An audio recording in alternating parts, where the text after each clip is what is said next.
Come on, dear student of class 10. Today I am going to start a new chapter for you. This is the third chapter of geography. This is water resource. I already said you in my previous session that all the chapters of geography belongs to the different resources of your country. This means geography will give you a detailed information about the different resources available in our country. Today I am going to discuss a very important resource, water resource.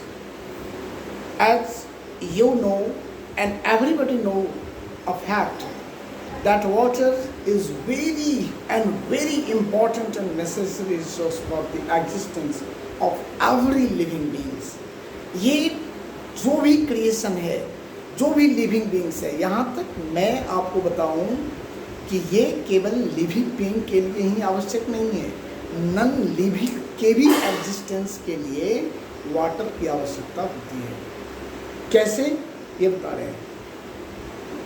Non living things का भी एक life होता है और non living things को अगर water की मात्रा नहीं मिलती रहे, वो वाटर एब्जॉर्ब नहीं करेगा अपने लाइफ स्पैन में, तो उसका जो लाइफ स्पैन है वो ऑटोमेटिकली कम जाएगा. तो हर चीज़ लिविंग हो या नॉन लिविंग हो, वाटर की आवश्यकता उसे होती ही है. खास करके जो लाइफ प्रोसेस है वो तो वाटर के एब्सेंट में हो ही नहीं सकता है. Every life process with in your body complete their works in presence of water only.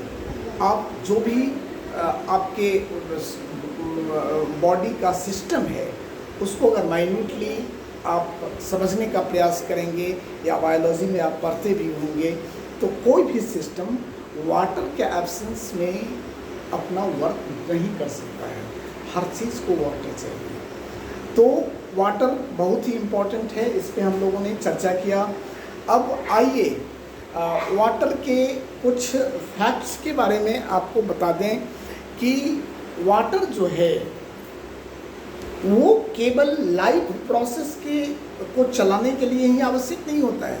हमारे बहुत सारे एक्टिविटीज़ हैं, जैसे वॉशिंग है, आपको क्लीनिंग है, हाइड्रो इलेक्ट्रिसिटी का प्रोडक्शन है, या आपको फिशरीज है, आपको रिक्रिएशन है, आपको ये जितने भी फैक्ट्रीज चलते हैं उसके प्रोडक्शन के लिए.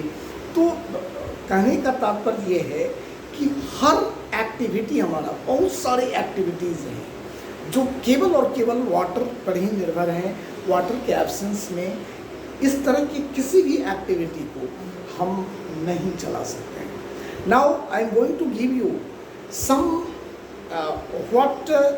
amazing facts about water, that our earth is filled with 3/4 portion. That means 3/4 portion of our world is covered with water. कितना बड़ा वॉल्यूम है इसका. पूरे आप जिस ग्रह पे रहते हैं, जिस प्लेनेट पे रहते हैं, उसका 3/4 भाग जल से घिरा हुआ है, जल से भरा हुआ है. एंड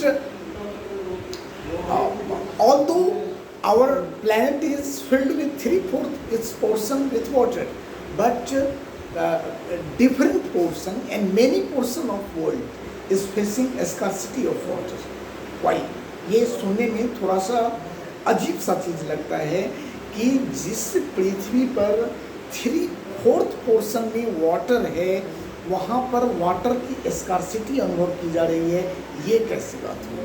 चलिए इसको समझने के लिए हम कुछ फैक्ट्स आपको दिखा रहे हैं, इसको समझिए. ऑटोमेटिकली आप इस चीज़ को समझ जाएंगे. ये बिना समझे थोड़ा सुनने में लगता है कि ऐसा कैसे हो सकता है. जब वाटर का इतना बड़ा वॉल्यूम है पृथ्वी पर, तो फिर वाटर की स्कार्सिटी कैसे हो जाएगी? आइए मैं इसको बताता हूँ. ये पृथ्वी पर जितने भी वाटर के वॉल्यूम हैं उसका 96.5% जो है वो ओशियन और सीज में है। ओके, तो ओशियन और सीज के जो वाटर हैं वो हमारे आपके या टेरेस्ट्रियल जीव जितने भी हैं उसके कंजम्पशन के लिए नहीं है। उस वाटर को आप अगर कंज्यूम करते हैं तो तुरंत आपका बॉडी जवाब दे जाएगा, आप बीमार पड़ जाएंगे या यहाँ तक कि किसी भी लिविंग बीइंग की मृत्यु भी हो सकती है। तो वो वाटर आपके लिए है नहीं। चलिए, अब नेक्स्ट जो वाटर बच जाता है उसका 2.5%, नियरली 3% रखिए कि 97% वाटर वॉल्यूम जो है वो ओशियन एंड सीज में है और 3% वाटर जो टोटल वाटर वॉल्यूम का हो जाता है वो फ्रेश वाटर के रूप में है। फ्रेश वाटर के रूप में मीन्स कि जो ग्राउंड में है, ग्राउंड वाटर जो है या जो रनिंग वाटर है तालाब में, झरनों में, नदियों में, पोखरे में, तो ये सारे वॉल्यूम टोटल वाटर वॉल्यूम का ओनली 3% है। तो ये 3% वाटर वॉल्यूम जो है वो अवेलेबल है हमारे और आपके कंजम्पशन के लिए।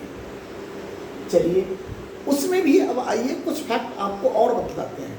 तो 3% वाटर वॉल्यूम रह जाता है जो फ्रेश वाटर है जिसका हम आप यूज़ कर सकते हैं, हमारे आपके यूजेबल है वो। इस 3% का 3% वाटर वॉल्यूम जो फ्रेश वाटर है उसका 70% आपको वो आइस शीट के रूप में ग्लेशियर में, माउंटेन पर, ग्रीनलैंड या आपको एंटार्क्टिका, इस सब में फ्रीजन रूप में है जिसको आप ला नहीं सकते हैं। जैसे इसको आप समझिए कि पानी हमें पीनी है, हमें खेती करना है, तो एंटार्क्टिका से वाटर को ढो करके हम यहाँ आइस शीट को तोड़ के नहीं ला सकते हैं और उसका कंजम्पशन नहीं कर सकते हैं। ये असंभव है। असंभव अगर नहीं भी कहें तो बहुत ही डिफिकल्ट है जिसको हम लोग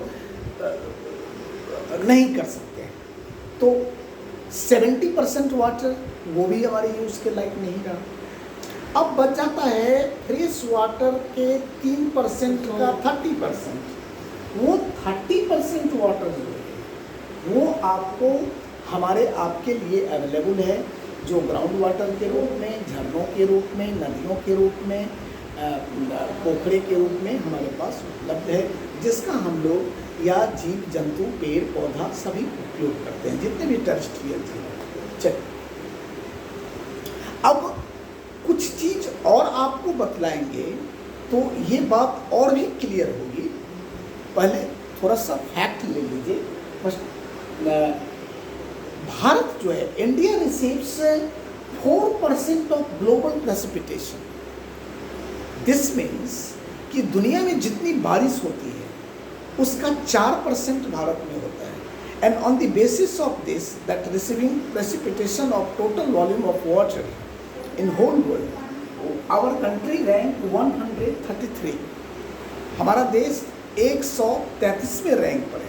132 कंट्रीज हैं जो हमसे अधिक बारिश रिसीव करता है। 133वें रैंक पर हम इस बेसिस पर हैं। And I am going to give you a very amazing fact that up to 2025 our country will have face a very absolute water scarcity in different area। आप इसको इस रूप से भी समझिए, 25 तक का फिगर ये वैज्ञानिकों ने एक एस्टिमेट करके बतलाया है, लेकिन अभी भी अगर इसको आप समझना चाहिए तो भारत का बहुत सारा पोर्शन है। आप न्यूज़ में भी बराबर इस बात को सुनते होंगे, टीवी वगैरह पे जो न्यूज़ देखते होंगे तो ये बात समझते होंगे या सुनते होंगे कि भारत के बहुत से एरियाज़ में वाटर की बहुत स्कार्सिटी चल रही है। खास करके कुछ सीज़न में, गर्मी के सीज़न में, गर्मी के बाद का जो सीज़न होता है तो इसमें वाटर का बहुत अधिक अभाव हो जाता है। और बहुत सारे एरिया ऐसे हैं जैसे लातूर वगैरह का न्यूज़ में आता है महाराष्ट्र का, उसमें ट्रेन से पानी भेजा जाता है लोगों के यूज़ के लिए। तो आप समझ सकते हैं कि कितना दिक्कत होता होगा। ट्रेन से जो पानी लोगों के यूज़ के लिए भेजा जाता हो, कितना वाटर मिलता होगा प्रत्येक व्यक्ति को, थोड़ा सा, और उसमें उसे अपना हर काम करना पड़ता होगा, कितनी बड़ी समस्या होगी। चलिए, तो India has 1897 square kilometre per annum of available renewable water resource. ये भी एक फैक्ट है भारत में जो अवेलेबिलिटी है वाटर की। तो इस सारे फैक्ट को देखने के बाद अब बात आपके समझ में आई होगी कि दुनिया का 3/4 जो वाटर से ढका हुआ है, इसके बावजूद भी जो वाटर की स्कार्सिटी हो रही है वो इसलिए कि हमारे पास जो यूजेबल वाटर को जिस वाटर को हम यूज़ कर सकते हैं उसका जो परसेंटेज है वो बहुत थोड़ा सा है। और वर्तमान समय में जब हमारी सभ्यताएं विकसित हो रही हैं तो वाटर का कंजम्पशन बढ़ गया है, हमारी जनसंख्या बढ़ गई है, एग्रीकल्चर सेक्टर में बहुत अधिक डिमांड बढ़ गया है, आपको फैक्ट्रीज में, इंडस्ट्री सेक्टर में बहुत अधिक डिमांड बढ़ गया है, और भी बहुत सारे नए नए सेक्टर्स आए हैं जिसमें वाटर का कंजम्पशन बहुत बड़े वॉल्यूम में हो रहा है। तो ये सारे कारण सम्मिलित रूप से वाटर स्कार्सिटी के लिए जवाबदेह हैं। चलिए, इसके बाद भी बहुत सारा फैक्ट है जो हम अगले वीडियो में आपको बताने जा रहे हैं। ओके, आप घर पे रहिए, सेफ रहिए।